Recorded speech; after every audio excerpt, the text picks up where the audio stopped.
हाल में चंद दिनों पहले एक तवायफ ने, समझे, इससे बेहतर लफ्ज़ उसके लिए कोई नहीं हो सकता। सैयद साहब ठीक है, इससे बेहतर लफ्ज़ उसके लिए कोई नहीं हो सकता।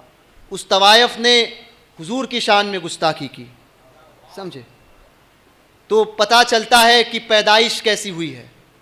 उसने खुद कहा था कि मुझे किसी ने मैसेज किया है, उस नूपुर ने खुद कहा था कि मुझे किसी ने मैसेज किया है, कहीं बाहर से आया है, कि उसने कहा था कि तुम्हारी माँ का सामूहिक बलात्कार हुआ होगा तो तुम पैदा हुई हो।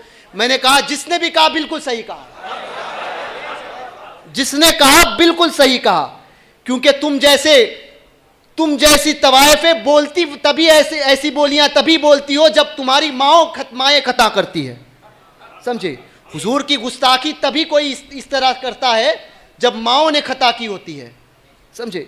तो ऐसे लोगों से ऐसों का बायकॉट भी कीजिए, और याद रखना कि हम कमज़ोर पड़ सकते हैं।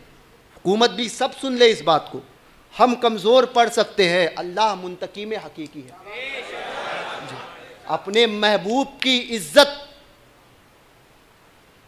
को बचाना मेरा रब बेहतर जानता है, समझे। और तुम जैसे हजारों आकर ये बोलियां बोलेगे ना, तब भी उस शान पर, उस जात पर कोई फर्क नहीं पड़ेगा, क्योंकि खुदा खुद फरमाता है वरफाना लक जिक्रक,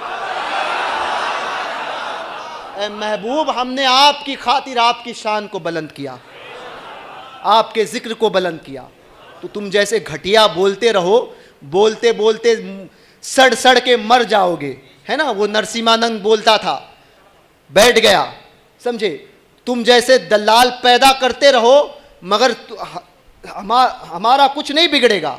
याद रखना, हम अगर खामोश हैं, पहली बात तो ये हमारा ईमान का एकदम कमज़ोर हिस्सा है, हमारी कमज़ोरी है, समझे। नबी की शान में गुस्ताखी और सुन्नी खामोश रहे, तो इससे बढ़कर, इससे डूब मरने वाली बात और क्या हो सकती है। या तो नबी के चाहने वाले रहे,